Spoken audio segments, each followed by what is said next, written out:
से गुजर रहा होता है, तभी एक तूफान आता है जिसकी वजह से वो मुसाफिर खो जाता है। उसे समझ में नहीं आता है कि उसे जाना कहाँ है। अब क्योंकि इतनी गर्मी हो रही होती है, इसलिए धीरे धीरे उसका पूरा पानी भी खत्म हो जाता है। पानी की प्यास इतनी ज्यादा बढ़ने लगती है कि उसे समझ में नहीं आ रहा होता है कि वो क्या करे। वो यहाँ वहाँ ढूंढने लगता है कि कहीं से तो उसे पानी मिल जाए। बहुत ढूंढने के बाद फाइनली उसे एक वाटर का पंप दिखता है। वो दौड़ा दौड़ा उस हैंडपंप के पास जाता है और मेहनत से उसे चलाने की कोशिश करने लगता है। वो बहुत कोशिश करता है, मेहनत करता है, लेकिन एक भी बूंद पानी का नहीं गिरता। ना उस पंप के बाजू में ही है ना एक झोपड़ा सा बना हुआ होता है। वो उसके अंदर जाता है। वो उसके अंदर जाता है तो देखता है वहां पे ना एक नोट लिखा हुआ है और वहां पे एक छोटा सा पानी का बोतल पड़ा हुआ होता है। नोट पे लिखा होता है कि ये जो पानी बोतल में दी हुई है उसे तुम पंप के अंदर डालना और फिर पंप को चलाने की कोशिश करना, तब पानी आ जाएगा। ना अब इस मुश्किल समय में उसके पास दो ऑप्शन होता है, या तो वो जो थोड़ा सा पानी है उसे पी ले, या फिर वो लीप ऑफ फेथ ले और उस पानी को पंप में डाल के ज्यादा पानी निकालने की कोशिश करे। ना अगेन वो दिल पे हाथ रख के सेकंड ऑप्शन चूज करता है। वो जो बचा हुआ पानी रहता है वो पंप में डालता है, जिसके बाद फॉर्चुनेटली पंप से आवाज आती है और पानी निकलने लग जाता है। वो खूब सारा पानी पीता है, अपनी प्यास बुझाता है और खूब सारा पानी वापस से भर के अपने साथ वहां से चले जाता है। लेकिन जाने से पहले वो उस नोट पे एक और चीज लिखता है। वो लिखता है, हैव फेथ, दिस वर्क्स।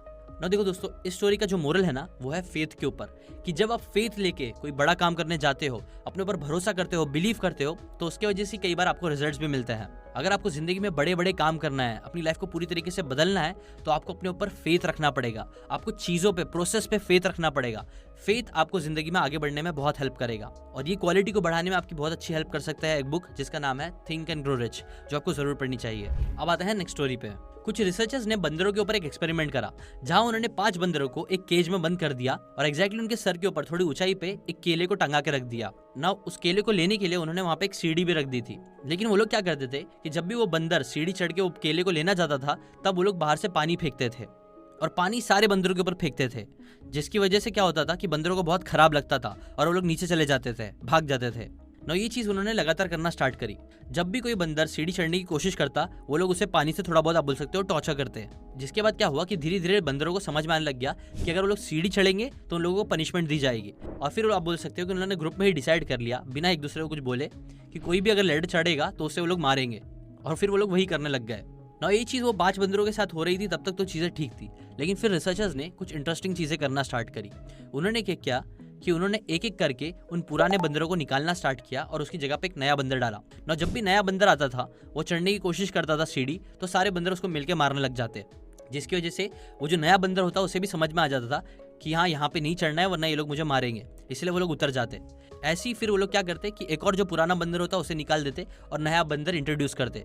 आगे उसके साथ सेम चीज की जाती। वो लैडर चढ़ता तो पुराने बंदर उसको मिलके मारते। ये चीज उन्होंने इतनी बार करी, जिसके बाद एक टाइम आया जो सारे पुराने बंदर थे वो सब निकल गए और बचे हुए थे वो सारे नए बंदर थे। ना ये बंदर तो सारे नए थे, बट स्टिल ये लोग भी क्या करते थे कि जब भी कोई नया बंदर आता था और चढ़ने की कोशिश करता था तो वो लोग उसे मारते थे। इन बंदरों को पता भी नहीं था कि वो लोग उसे मार क्यों रहे हैं, बट क्योंकि उन्होंने ऐसा गंदा एक्सपीरियंस खुद महसूस किया था दूसरे बंदर के चढ़ने की वजह से, इसीलिए वो लोग बिना सोचे बंदर को मारते थे। और यही चीज कई बार रियल लाइफ में भी होती है और यही स्टोरी का लाइफ चेंजिंग लेसन भी है कि कई बार क्या होता है ना कि हम लोग भी बस वही चीजें करने की कोशिश कर रहे होते हैं जो सब कर रहे हैं। सब लोग इंजीनियरिंग कर रहे हैं, पढ़ाई कर रहे हैं, तो हम भी वही करने लग जाते हैं। हमें पता भी नहीं होता कि एग्जैक्टली वो जो लोग पहले लोग करते थे वो लोग क्यों करते थे, बट क्योंकि सब कर रहे हैं और उन्हें शायद फायदा मिल रहा है और नहीं करेंगे तो नुकसान होगा, ये सोच होती थी। इस वजह से हम लोग भी भीड़ चाल में चलते हैं, जबकि ये चीज एक्चुअल में कई बार सही नहीं है। आपको पता होना चाहिए कि आप जो भी चीज कर रहे हो वो क्यों कर रहे हो और उसका आउटकम क्या मिलेगा, ना कि बस आपको इसलिए चीजें करनी चाहिए बिकॉज सब लोग वो कर रहे हैं। नो ये चीज के बारे में अगर आपको सीखना है तो बहुत अच्छी बुक है जिसका नाम है लर्न्ड ऑप्टिमिज्म। अब आते हैं नेक्स्ट लेसन पे। एक छोटा सा बिजनेसमैन होता है जिसे एक बंदे को हायर करना होता है ना। उसके पास 2 लोग आते हैं इंटरव्यू के लिए, जिन दोनों को ही वो एक टास्क देता है। वो बोलता है कि ये गांव में जाओ और वहां पे जाके सर्वे करो कि इनमें से कितने लोग हैं जो हमारे शूज को खरीदना पसंद करेंगे। ना दोनों ही कैंडिडेट अपनी रिसर्च करना स्टार्ट करते हैं। ना जो पहला बंदा जाता है ना तो वो जाके देखता है कि इस गाँव में ना कोई भी इंसान शूज नहीं पहनता है। सब चप्पल पहनते हैं, सैंडल्स पहनते हैं, अलग अलग चीजें पहनते हैं, लेकिन कोई भी शूज नहीं पहनता। इसलिए जब वो वापस बिजनेसमैन के पास जाता है तो वो बिजनेसमैन के पास जाके बोलता है कि आई डोंट थिंक हम यहाँ पे सक्सेसफुल हो पाएंगे। ना इसके अपोजिट में जब दूसरा बंदा वहां पे जाता है, डिटेल्ड रिपोर्ट बनाता है और फिर बिजनेसमैन के पास आता है तो उन्हें ये बोलता है कि देखिए सर, इस गांव में 500 लोग हैं, लेकिन अच्छी बात यह है कि इस गांव में अभी तक शूज का ट्रेंड चालू नहीं हुआ है। कोई भी यहाँ शू नहीं पहनता है। मतलब हमारी टारगेट ऑडियंस सब है। अगर हम यहाँ पे मेहनत करेंगे, थोड़ी अवेयरनेस क्रिएट करेंगे, जूते के फायदे लोगों को समझाएंगे, तो हम लोग आराम से इन 500 लोगों में से आधे लोगों को तो जूते बेच ही सकते हैं। और इनफैक्ट अगर हम 250 रुपए से 850 तक के भी जूते बेचेंगे तो भी बहुत सारे लोग हैं जो इन शूज़ को खरीदेंगे। और यहाँ पे कंपटीशन भी कोई भी नहीं है, तो हम लोग यहाँ पे एक काइंड ऑफ मोनोपोली भी क्रिएट कर सकते हैं।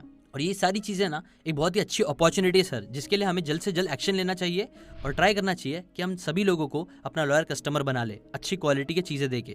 अब आप बताओ इन दोनों में से कौन सा कैंडिडेट ज़्यादा बिजनेसमैन को पसंद आएगा? Obviously second candidate. और यही लेसन भी है। सन त्जू का एक कोट है जो बोलते हैं कि victory comes from finding opportunities in problem. और यही है स्टोरी का मेन लेसन, लाइफ चेंजिंग। देखो जिंदगी में ना आपको प्रॉब्लम्स तो पक्का आएगी ही आएगी, लेकिन आप कैसे उन प्रॉब्लम्स का यूज करके जिंदगी में आगे बढ़ सकते हो, ये चीज आपको विनर या फिर लूजर बनाएगी। लेकिन आप उन प्रॉब्लम्स को हैंडल करके कैसे रिएक्ट करते हो, उसका यूज करके आगे बढ़ते हो या फिर उसको एक्सक्यूज बना के कुछ भी जिंदगी में अचीव नहीं करते हो, ये आप पे डिपेंड करता है। और इससे रिलेटेड 2 अच्छी बुक्स है जो आप पढ़ सकते हो। द आर्ट ऑफ वॉर है जो अगेन सन त्जू ने ही लिखी है, और दूसरी है again how to stop worrying and start living. उसके अंदर भी ऑथर ने बताया है कि कैसे आप अपने प्रॉब्लम्स को ओवरकम करके उसको अपने बेनिफिट के लिए यूज कर सकते हो। अब आते हैं नेक्स्ट स्टोरी पे। एक बार क्या होता है कि एक गांव में एक बहुत बड़ा एस्ट्रोनॉमर आता है जिसका बहुत नाम होता है। राजा भी उसके बारे में जब सुनते हैं कि हाँ इतना बड़ा एस्ट्रोनॉमर उनके पास आया है, तो वो उसे अपने राज्य महल में बुलाते हैं और उससे पूछते हैं कि बताओ मेरा भविष्य क्या है। जिसके ऊपर वो जो एस्ट्रोनॉमर होता है ना, वो उन्हें बताता है कि तुम्हारी जो आंखें हैं वो 3 महीने के अंदर खराब हो जाएगी। ना राजा जैसी ये बात सुनता है उसे बहुत ज्यादा गुस्सा आता है कि एस्ट्रोनॉमर क्या बकवास कर रहा है, जिसकी वजह से वो उसे वहां से निकलवा देता है और गांव से भी निकलवा देता है और अपनी जिंदगी जीने लगता है जैसे जीता था। लेकिन फिर जैसे जैसे टाइम बीतता जाता है, 3 महीने होने लग जाते हैं, सच में क्या होता है कि उस राजा की आंख खराब हो जाती है।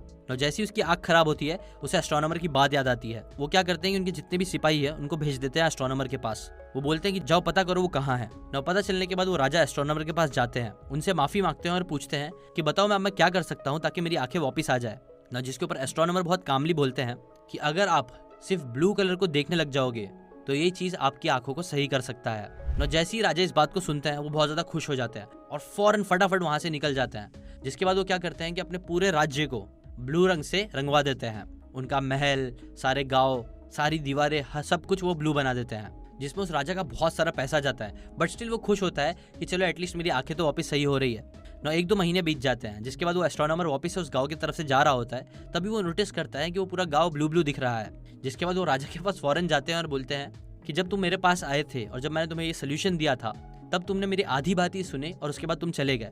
मैं तुम्हें ये भी सोल्यूशन देने वाला था कि तुम एक काम करो, ब्लू कलर का एक चश्मा बनवा लो जिससे तुमको हर चीज़ ब्लू ब्लू दिखे, और वो चीज़ के जैसे भी तुम्हारी आंखें सही हो जाती।